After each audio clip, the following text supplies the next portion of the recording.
Hello అండి, ఈరోజు వీడియోలో ఉసిరికాయ తొక్కు పచ్చడి ఎలా తయారు చేసుకోవాలో చూద్దాం. ముందుగా ఉసిరికాయల్ని వాష్ చేసి ఆరబెట్టుకోవాలి. అవి కంప్లీట్గా ఆరిన తర్వాత ముక్కలు కోసుకుని మళ్ళీ ఒకసారి డ్రై చేసుకోవాలి.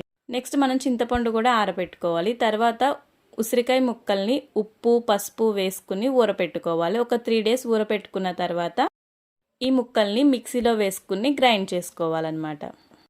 ఈ విధంగా గ్రైండ్ చేసుకున్న దాంట్లోనే మనం ఎండబెట్టుకున్న చింతపండు ఇంకా ఊరబెట్టుకున్నప్పుడు వచ్చిన వాటర్ కూడా వేసేసి క్లోజ్ చేసేసుకోవాలి డబ్బాని. ఇది ఒక 3 days ఉంచుకోవాలి. 3 days తర్వాత మనం గ్రైండర్లో కానీ మిక్సీలో కానీ ఈ తొక్కుని వేసుకుని రుబ్బుకోవాలి. గ్రైండర్ రెడ్గా ఉంది అని చూస్తున్నారా? దీనికన్నా ముందు మిరపకాయ పచ్చడి పట్టామండి. అదేనండి పండు మిరపకాయ పచ్చడి. కింద డిస్ప్లే పిక్చర్ దగ్గర ఆ వీడియో కూడా ఇచ్చేస్తాను, ఒకసారి చూసేయండి. ఈ ఉసిరికాయ తొక్కు నలుగుతూ ఉండంగానే ఒక 4 spoons ఆవాల పొడి, 1 spoon మెంతుల పొడి కూడా వేసుకుని గ్రైండ్ చేసుకోవాలి. ఫైనల్గా ఇందులో మీ టేస్ట్కి తగినంత కారాన్ని యాడ్ చేసుకుని రుబ్బుకోండి. ఇదంతా కంప్లీట్గా మిక్స్ అయిపోయి పేస్ట్ అయిపోయిన తర్వాత మనం ఒక డబ్బాలోకి తీసుకుని స్టోర్ చేసుకోవచ్చు.